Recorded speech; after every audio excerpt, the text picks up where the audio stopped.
Lincoln, by David Herbert Donald. Picture this. A man stands at what should be his greatest moment of triumph, but instead, he's writing a secret note predicting his own failure. He seals it up, has his closest advisors sign the back without peeking inside, and tucks it away. He's so convinced he's about to lose that he's already planning how to save the country during the few months before his replacement takes over. That man was Abraham Lincoln. Strange, right? We usually think of Lincoln as this towering figure of unshakable resolve who guided America through its darkest chapter. But in that moment, he was drowning in doubt, convinced the people he'd been leading were about to show him the door. This is the Lincoln you probably haven't met, and he's exactly who the brilliant historian David Herbert Donald brings to life in his Pulitzer Prize-winning biography, simply called Lincoln. This isn't your typical greatest hits retelling of a famous life. Donald, who snagged 2 Pulitzer Prizes for his biographies, did something really clever. He wrote the whole book from Lincoln's perspective, using only what Lincoln himself knew at each moment. He doesn't ask what we, looking back with perfect hindsight, think Lincoln should have done. Instead, he asks, what did Lincoln actually know? What pressures was he juggling? Why did he make the choices he made? What emerges is a portrait of someone who wasn't born a hero but became one through sheer determination. A man who, in his own words, was controlled by events more than he controlled them. As Donald shows us, he was driven by staggering ambition, yet haunted by sadness and self-doubt. He was a political mastermind who often felt like driftwood, carried along by history's currents. Today, we're going to walk alongside this Lincoln. We'll follow his unlikely path from a log cabin to the White House, not as some marble monument, but as a real, breathing person full of flaws, fears, and an almost unbelievable ability to grow. By the time we're done, you'll understand the secret to his greatness, and it's probably not what you're expecting. It's a masterclass in how one of the most unprepared men to ever win the presidency became, without question, its greatest. Our story doesn't start with greatness. It starts with a young man who felt like he came from nothing.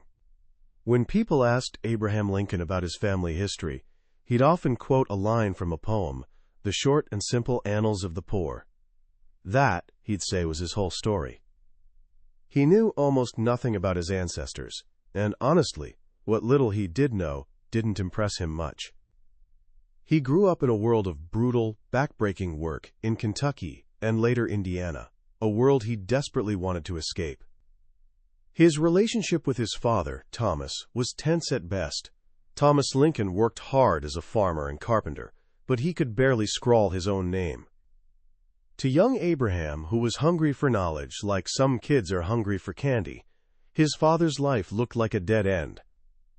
Thomas seemed content to settle in places where, as Lincoln later wrote, there was absolutely nothing to excite ambition for education. In everything Lincoln ever wrote, he never once said anything positive about his father. This wasn't just teenage angst. It was a quiet but deep rejection of the life he'd been born into. His mother, Nancy Hanks, was different, though she remains something of a mystery. She died from a weird illness called milk sickness when Lincoln was only 9. He remembered her as his angel mother, but the loss cut so deep he rarely talked about it. Her death, coming right after losing other family and friends, left a permanent scar, a deep melancholy that would shadow him for life. Years later, he'd write to a grieving child, "In this sad world of ours, sorrow comes to all, and to the young, it comes with bitterest agony, because it takes them unawares. I have had experience enough to know what I say." Things got better when his stepmother, Sarah Bush Johnston, arrived. She was kind and loving, and she brought more than just furniture and warmth into that cabin. She brought genuine affection for this lonely, gangly boy. She noticed his hunger for books and encouraged it. "Abe never gave me a crossword or look," she later remembered. "His mind and mine, what little I had, seemed to move together." Lincoln, starved for affection, called her Mama, and later said no son could love a mother more than he loved her. With her support, he threw himself into learning. His total formal schooling, less than a year. The schools he attended were rough, held in log cabins by teachers who often barely knew readin', writin', and cipherin' themselves. But it was enough to light a fire. Lincoln taught himself grammar, walking 6 miles just to borrow the one textbook in the area. He devoured every book he could find: the Bible, Aesop's Fables, The Pilgrim's Progress, and Parson Weems's romantic biography of George Washington. That last one, with its tales of revolutionary heroes, planted something in his young mind. He remembered thinking, even as a boy, that there must have been something more than common that those men struggled for.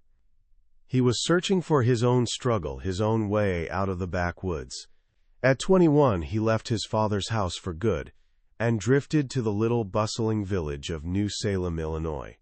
He famously said he arrived like a piece of floating driftwood, and for the next 6 years he tried his hand at just about everything: store clerk, postmaster, soldier in the Black Hawk War, surveyor. He quickly became a local favorite. The guy was a master storyteller with an endless supply of jokes that could be warm and folksy, or when the situation called for it, pretty rough and crude. He had almost superhuman physical strength, which he famously showed off in a wrestling match with the local tough guy, Jack Armstrong. After fighting Armstrong to a draw, he won the lifelong loyalty of the Clary's Grove Boys, a rowdy gang who became his fiercest supporters. But underneath this simple country storyteller was burning ambition. As he later admitted, his greatest desire was that of being truly esteemed of my fellow men, by rendering myself worthy of their esteem. Politics was the natural outlet. In 1832, at just 23, he ran for the state legislature. He lost, the only time he'd ever be defeated in a direct vote of the people. But he won an incredible 277 out of 300 votes in his own neighborhood. His neighbors saw something special. He started studying law on his own, famously buying a copy of Blackstone's commentaries at an auction, and, as he put it, went at it in good earnest. He'd lie under a tree, barefoot, reading for hours with his long legs propped up on the trunk. He got so thin from his intense studying that his friends worried he might craze himself. During this time, he also suffered his first major emotional crisis. He fell deeply in love with a pretty, auburn-haired girl named Anne Rutledge. But it was complicated. Anne was engaged to another man, John McNamara, who'd gone back east to bring his family to Illinois and then mysteriously stopped writing. Eventually, Lincoln and Anne came to some kind of understanding, maybe even an engagement. But in the summer of 1835, Anne fell ill with brain fever, probably typhoid, and died. Lincoln was shattered. The loss reopened all those wounds from his mother's death. He fell into a deep depression, and his friends genuinely feared for his life. He told someone he couldn't bear the thought of rain falling on her grave. It was grief so profound it would shape the man he was becoming, someone all too familiar with sorrow. Not long after, he had another difficult romance with Mary Owens, a well-educated Kentucky woman. But Lincoln was consumed by doubts. He felt too poor, too rough, too uneducated for her. In a series of painfully awkward letters, he basically tried to get her to break things off. When she finally did reject him, his ego was bruised. He felt mortified almost beyond endurance that a woman he'd convinced himself nobody else would have, had actually rejected me. He concluded with a mix of humor and self-mockery that he could never be satisfied with anyone who would be blockhead enough to have me. In 1837, Lincoln moved to the new state capital, Springfield, to really launch his legal career. He rode in on a borrowed horse with everything he owned stuffed into 2 saddlebags. He was, by his own account, a friendless, uneducated, penniless boy. But he was also now a member of the Illinois state legislature and law partner with the prominent John Todd Stewart. In Springfield, he found himself in a whole new world. He was surrounded by ambitious young men and quickly fell in with a circle that included the charming and wealthy Joshua Speed, who became his closest, maybe his only real intimate friend. For 4 years, they shared a room and a bed above Speed's store, which was totally normal back then. It was a period of intense friendship, debate, and self-discovery. That's also where he met Mary Todd. The witty, intelligent, and fiercely ambitious daughter of a wealthy Kentucky banker, Mary was nothing like the women Lincoln had known before. She was cultured, a bit snobbish, and savvy about politics. Douglas was courting her. So was Lincoln. She saw in Lincoln a raw ambition that matched her own. She once joked she'd only marry someone who would become president one day. They got engaged, but once again, Lincoln was plagued by doubt. He felt unworthy. He worried about his poverty, his social awkwardness, and whether he could make her happy. And he was terrified of the intimacy marriage would require. His emotional turmoil came to a head on what he later called that fatal 1st of January in 1841. He broke off the engagement. What followed was a complete mental breakdown. He was so overcome with guilt and depression that he stayed in bed for a week, and his friends hid all the razors and knives, afraid he might harm himself. "I am now the most miserable man living," he wrote to his partner. "If what I feel were equally distributed to the whole human family, there would not be one cheerful face on the earth." Recovery was long and hard, helped by his friend Joshua Speed, who was going through his own crisis of confidence about his upcoming marriage. Through deeply personal letters, Lincoln coached his friend through his fears, and in the process, seemed to work through his own. A year and a half later, he and Mary Todd quietly reconciled. They met in secret at a mutual friend's house. They rekindled things partly through a shared political prank, where they wrote anonymous, mocking letters to a newspaper about a vain Democratic politician named James Shields. The whole thing ended with Shields challenging Lincoln to a duel. Lincoln, as the challenged party, chose broadswords, knowing his long arms would give him an advantage. The duel was called off at the last second, but the whole episode was so embarrassing that Lincoln never spoke of it again. It taught him an important lesson about the dangers of his sharp wit and uncontrolled emotions. But it also brought him back to Mary. On November 4, 1842, they got married. As he was getting dressed for the ceremony, a friend's son asked where he was going. Lincoln replied grimly, "To hell, I suppose." Marriage changed everything. "Nothing new here," he wrote a friend, "except my marrying, which to me is matter of profound wonder." He settled down, became a father and homeowner. He and Mary bought a small cottage on 8th and Jackson Streets, which they later expanded into a handsome 2-story home. Their marriage was often stormy. Mary was high-strung with a fiery temper, and Lincoln's moodiness and frequent absences while traveling the law circuit didn't help. But they shared a deep connection, rooted in their shared ambition and love for their children. For the next decade, Lincoln dedicated himself to his law practice, more assiduously than ever before. He became one of the most respected and successful lawyers in Illinois. He was known for his absolute honesty, Honest Abe, they called him, and for his ability to explain complex legal issues in simple, common-sense terms any jury could grasp.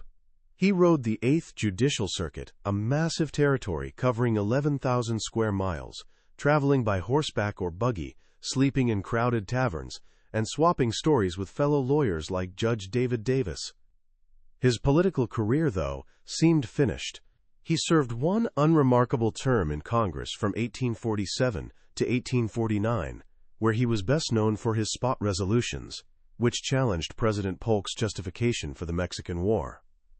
His stance was unpopular back home, and he returned to Springfield feeling like his time in the spotlight was over. He was, as he later wrote, losing interest in politics. Then, in 1854, everything changed.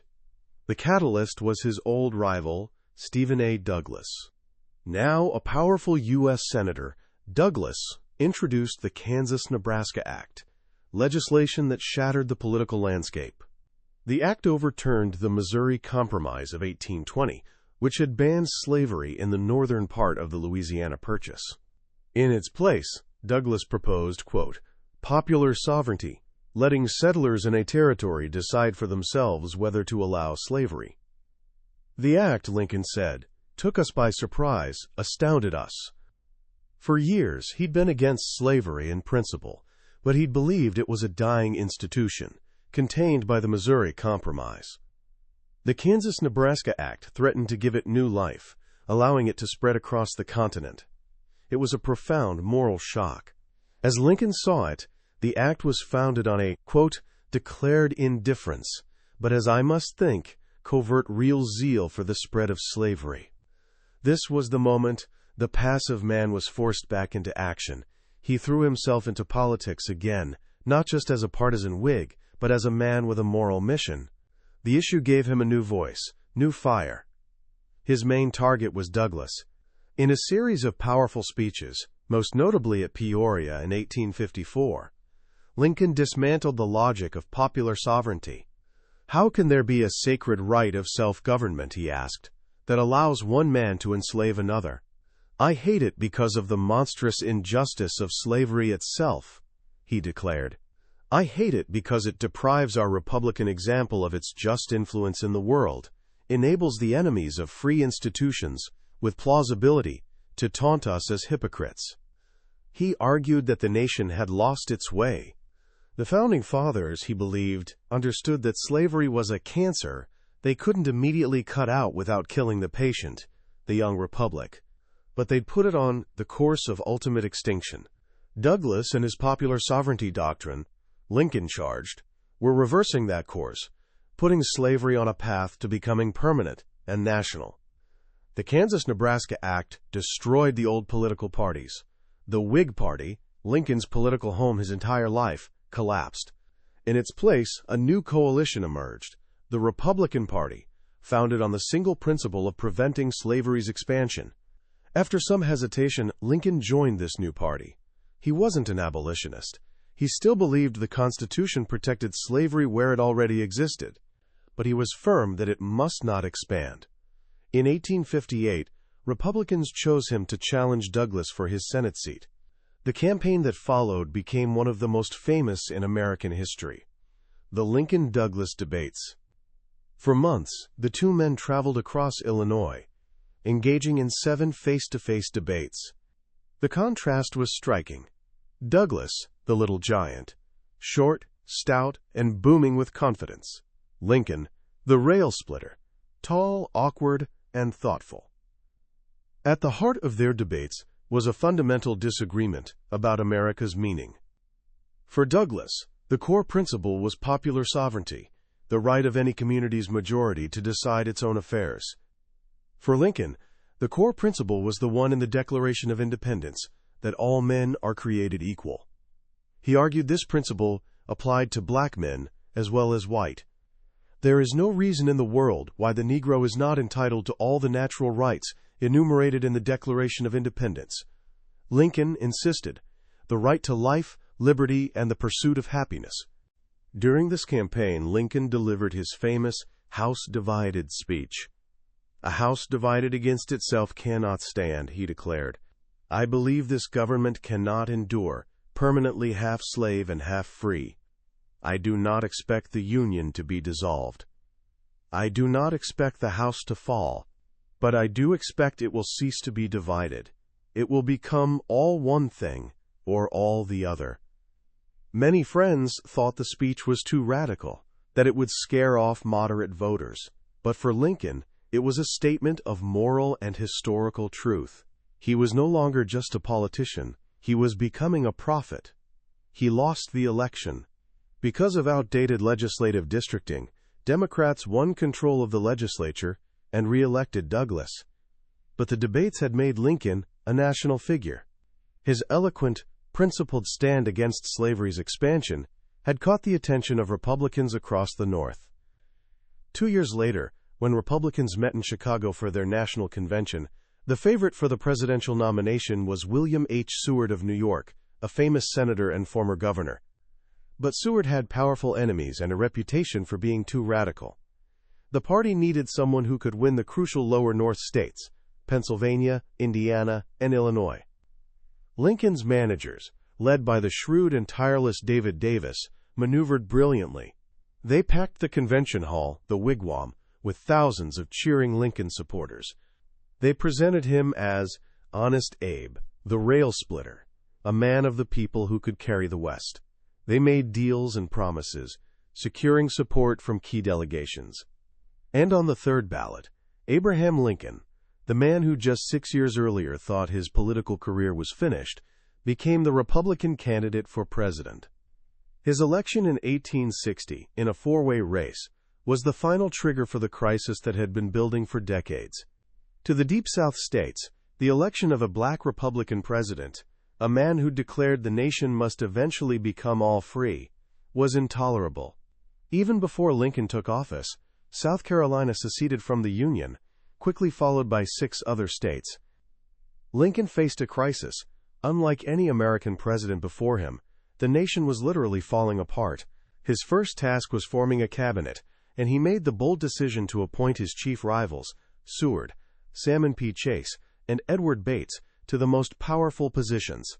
It was, as one historian called it, a, quote, team of rivals, a group of strong, ambitious men who often disagreed with each other, and with him. But Lincoln believed he needed the strongest men in the country to help save it. In his first inaugural address, he offered an olive branch to the South. "We are not enemies, but friends," he pleaded. "We must not be enemies." But he also made clear he would not, could not, accept secession. He would uphold his oath to preserve, protect, and defend the Constitution. He would hold federal property in the South, including the forts. The crisis quickly focused on one of those forts, Fort Sumter in Charleston Harbor. The small Union garrison was running out of supplies. Withdrawing the troops would recognize the Confederacy's legitimacy. Resupplying them would be seen as aggression. Lincoln was trapped. After weeks of agonizing indecision, he decided to send a ship with provisions but not reinforcements, and he notified South Carolina's governor of his peaceful intent. The decision was now in Confederate hands. On April 12, 1861, they opened fire on Fort Sumter. The Civil War had begun. The firing on Fort Sumter unified the North. "The last hope of peaceable adjustment is gone," one Northerner wrote. "War is upon us." Lincoln called for 75,000 volunteers to put down the rebellion. The response was overwhelming. But his call to arms also pushed 4 more states, Virginia, Arkansas, Tennessee, and North Carolina, into the Confederacy.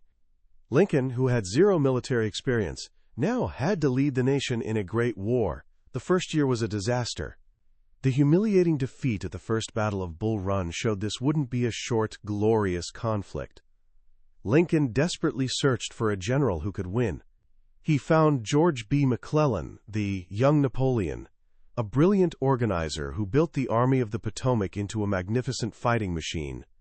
But McClellan was fatally cautious. He always believed he was outnumbered, always had an excuse for not advancing. "He has the slows," Lincoln lamented. As the war dragged on, bloody and inconclusive, pressure on Lincoln to act against slavery mounted. Radicals in his own party, men like Senator Charles Sumner of Massachusetts, urged him to issue an Emancipation Proclamation. They argued it was a military necessity, that freeing the slaves would cripple the Confederacy. But Lincoln hesitated. He worried such a move would drive the loyal border states, Maryland, Kentucky, and Missouri, into the Confederacy. "I think to lose Kentucky is nearly the same as to lose the whole game," he said. He also doubted his constitutional authority to act against slavery in the states. He tried a different approach, gradual, compensated emancipation. He urged border states to adopt a plan to free their slaves over time, with the federal government paying the owners. But border state leaders rejected his proposal. By summer 1862, after McClellan's failed Peninsula campaign, Lincoln had reached a decision. "Things had gone on from bad to worse," he later explained, "until I felt that we had reached the end of our rope. We had about played our last card and must change our tactics or lose the game. He drafted a preliminary Emancipation Proclamation. He presented it to his cabinet in July, but his Secretary of State, William Seward, offered sage advice. To issue the proclamation now, after a string of Union defeats, would look like our last shriek on the retreat. He urged the president to wait for a military victory. Lincoln put the proclamation in his desk and waited. The victory came on September 17, 1862, at the Battle of Antietam. It was bloody and brutal, but Lee's invasion of the North had been turned back. 5 days later, Lincoln issued his preliminary Emancipation Proclamation. It declared that on January 1, 1863, all slaves in states still in rebellion would be, then, thenceforward, and forever free. It was a revolutionary act, but Lincoln presented it in the most cautious, legalistic terms. It was a fit and necessary war measure, he said, justified by his power as commander-in-chief. It didn't free slaves in border states or in parts of the Confederacy already under Union control, but it changed the war's character. It was now a war not just to preserve the Union, but to end slavery, a war for a new birth of freedom. The proclamation didn't bring a quick end to the war. The years that followed were the conflict's darkest. The Union suffered devastating defeats at Fredericksburg and Chancellorsville. In the North, opposition to the war grew. The Copperheads, or Peace Democrats, called for negotiated peace. The draft riots in New York City showed the depth of popular discontent. Lincoln himself often plunged into despair. His own party was divided. Radicals attacked him for being too slow, too cautious. Conservatives feared he was too radical. In summer 1864, with casualties mounting in Grant's relentless campaign against Lee in Virginia, Lincoln's re-election seemed impossible. It seems exceedingly probable that this administration will not be re-elected, he wrote in that secret memorandum. But then, as if by miracle, the tide turned. In September, General William Tecumseh Sherman captured Atlanta. The victory electrified the North and revived its will to fight. Democrats nominated General McClellan on a platform declaring the war a failure. The choice was now clear, between a party wanting to see the war through to victory and a party seemingly ready to give up. In November, Lincoln was re-elected in a landslide. The war's end was now in sight. In his second inaugural address, delivered in March 1865, Lincoln offered not a cry of triumph, but a somber, profound reflection on the war's meaning. Both parties deprecated war, he said, but one of them would make war rather than let the nation survive, and the other would accept war rather than let it perish. And the war came. He saw the war as divine punishment for the sin of slavery, a sin both North and South shared.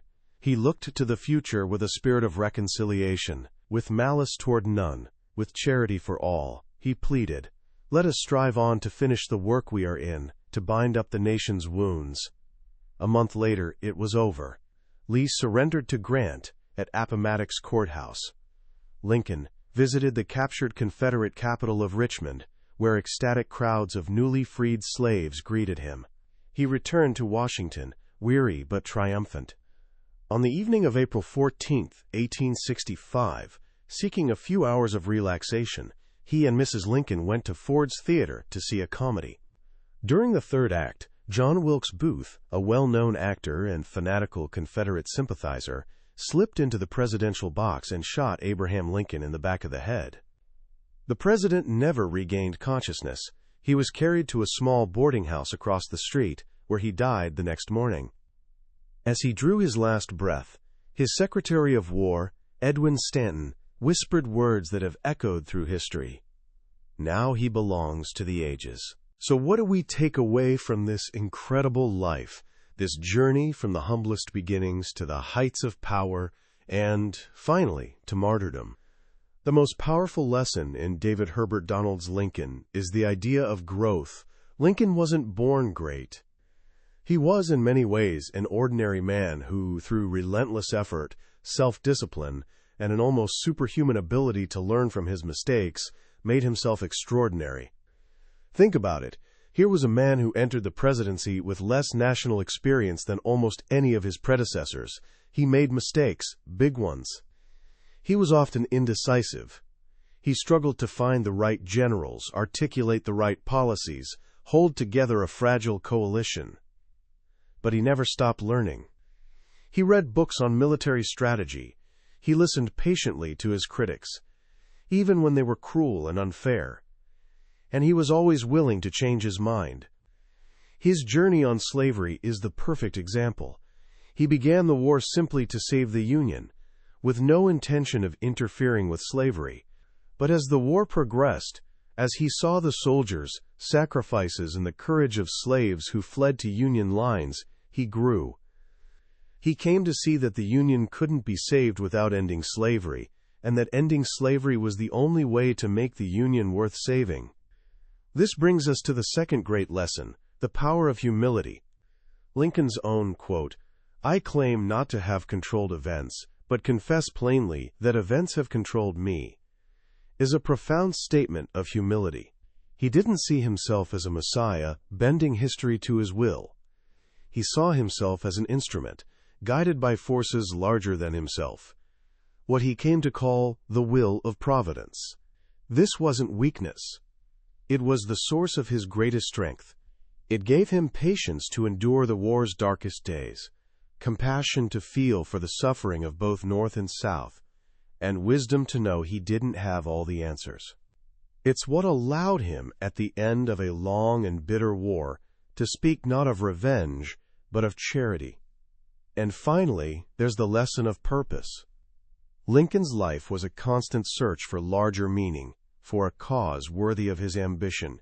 He found it in preserving the American experiment. He believed with all his heart that the United States was the last best hope of earth, a nation founded on the principle that all men are created equal. The Civil War, for him, was a test of whether a nation so conceived could long endure. His unwavering commitment to that principle, even when all seemed lost, is what carried him and the nation through. That was a summary of Lincoln by David Herbert Donald. We've journeyed through the main landscapes of this incredible book, but I have to be honest with you. A summary is like looking at a map of a great national park. It can show you the major trails and highest peaks, but it can't convey the feeling of standing at a canyon's edge, or the scent of pine trees after rain. The real magic of this book is in the details, in the quiet moments of reflection, in the stories and letters that bring this complex, deeply human man to life. This summary is meant to help you decide if this is a journey you want to take. If anything we've talked about today has sparked your curiosity, I urge you to pick up a copy. Reading it isn't just about learning history. It's an experience that might just change how you think about leadership, struggle, and the incredible potential for growth that lies within all of us. You can find a link to the book in the description below. Also, if you found this summary valuable, please hit that like button and subscribe. It tells us we're on the right track and ensures you won't miss our next exploration into another life-changing book. Let's keep learning and growing together.